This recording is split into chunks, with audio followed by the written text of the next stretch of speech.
E como que chegou no merchandising que hoje é conhecido? Então, intensificou-se com o surgimento do autosserviço nos Estados Unidos, mais ou menos ali na década de 1930. Então, naquela época, as antigas lojinhas com balcão começaram a perceber que o sucesso que as prateleiras e gôndolas faziam. Então, muitos anos se passaram até que os primeiros supermercados começassem a aparecer. O merchandising, ele era então feito para dar destaque, sabe? Mais destaque a todas as mercadorias que ficavam lá no mercado, até a disposição e uma promoção de um produto, por exemplo.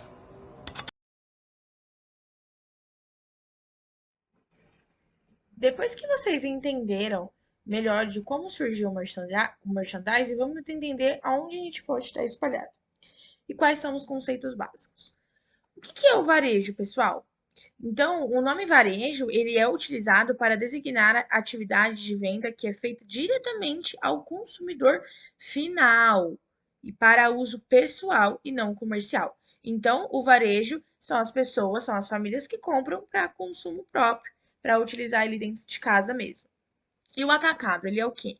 O atacado é quando a venda é feita em grande quantidade, geralmente para outro estabelecimento comercial, como por exemplo restaurantes e mini mercados, pizzaria. Então é quando uma pessoa que tem um comércio, né, principalmente do ramo alimentar, vai lá no atacado, no atacadão e compra um monte de produtos ali para o seu comércio.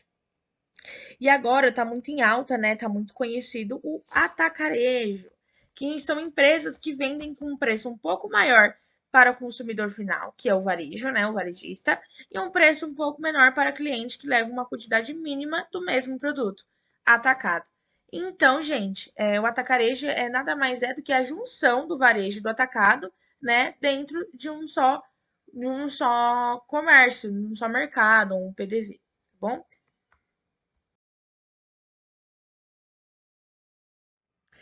Bom, pessoal, então a gente entendeu, né, o que é varejo, atacado e atacarejo. Vamos fazer um joguinho simples aqui de reflexão. O Carrefour, ele é um varejo, um atacado ou um atacarejo? 2 minutos, 2 segundos para vocês pensarem. O Carrefour, pessoal, é um varejo. Ele só vende coisas para pessoas que têm o intuito de consumir ali para uso próprio. E o atacadão, pessoal? 2 segundos, hein, para reflexão. Sim, gente, o atacadão, ele é um atacarejo, tá? Por mais que ele tenha esse nome de atacadão, ele tem os dois segmentos lá, o varejo e o atacadão, né? O atacado, no caso. E o atacadista roldão, ele também é um atacarejo, gente. Ele também vende pro pessoal que vai consumir, né, para uso próprio e pro pessoal que quer comprar para a empresa. E o macro, gente, o macro, ele não tá mais, né? Ele não existe mais no Brasil, eles saíram do Brasil. Mas ele é como se fosse um exemplo, porque foi o primeiro mercado de atacado que veio aqui para o Brasil. O macro, ele também é um atacarejo, tá? E ele já foi atacadão, já foi atacado no caso, né? Que só vendia atacado e as pessoas só podiam comprar se tivessem um CNPJ. Só que hoje em dia não é mais assim, né? Até porque até não existe mais o macro, mas hoje em dia tá muito na moda os atacarejos. A Drogazil, ela é o que, gente? A Drogazil, ela é varejo, né? Ela não vende produtos em atacado, ela vende ali para o consumidor final. E a Cobase? A Cobase surgem algumas dúvidas, hein? A Cobase é um varejo, pessoal. Não vende produtos em atacado lá, tá bom? E são nesses PDVs, nesses pontos de vendas, que o merchandising deve chamar a atenção do shopper. Mas afinal, vocês sabem quem são os shopper? E por que a gente deve chamar a atenção deles?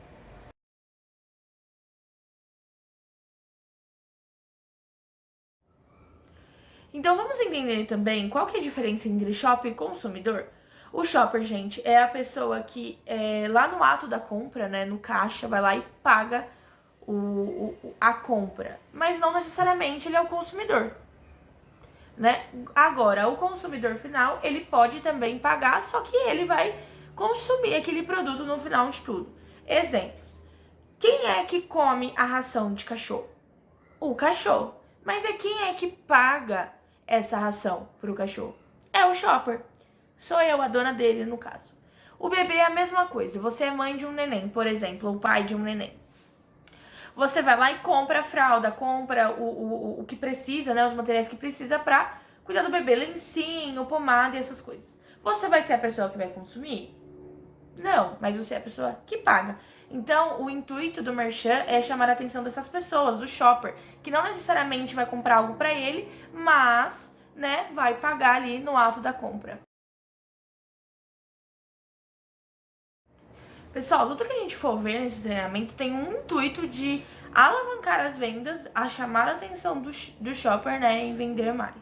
Só que agora a gente vai entender o posicionamento dos produtos nas gôndolas. Então, tem um estudo que diz, gente, que as vendas elas aumentam em 53% se os produtos estiverem posicionados nas gôndolas nobres, nas prateleiras nobres, ou seja, que fica na altura dos olhos das pessoas adultas, dos shoppers, que ficam entre mais ou menos entre a sexta e a sétima gôndola, dependendo do tamanho.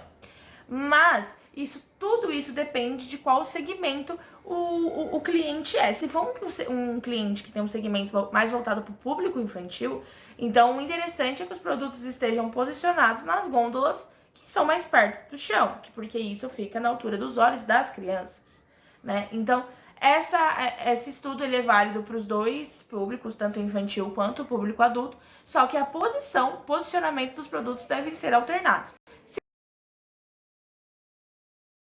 Ainda falando sobre posicionamento de produtos, vamos falar um pouco sobre o planograma. O planograma, toda marca, todo projeto tem um planograma, porque é lá onde a gente consegue saber onde o produto pode estar melhor posicionado nas gôndolas. Planograma, gente, é o desenho gráfico que orienta o posicionamento de um produto na gôndola, no PDV, na prateleira, no expositor. Então, tudo isso é de acordo com o seu sortimento.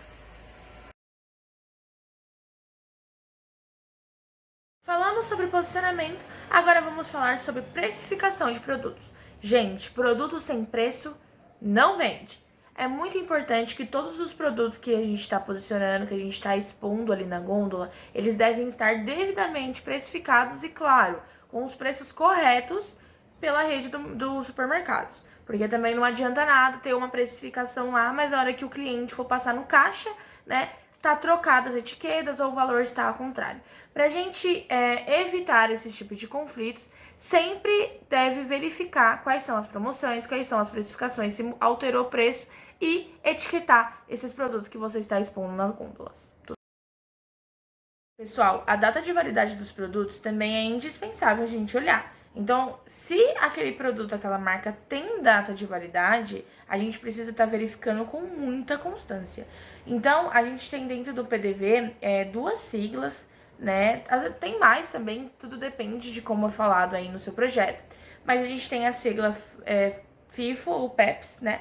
A sigla FIFO significa First In, First In Out, mas tem First Expiry, First In Out, que é FEFO, ou tem também PEPS, que é primeiro que entra, primeiro que sai.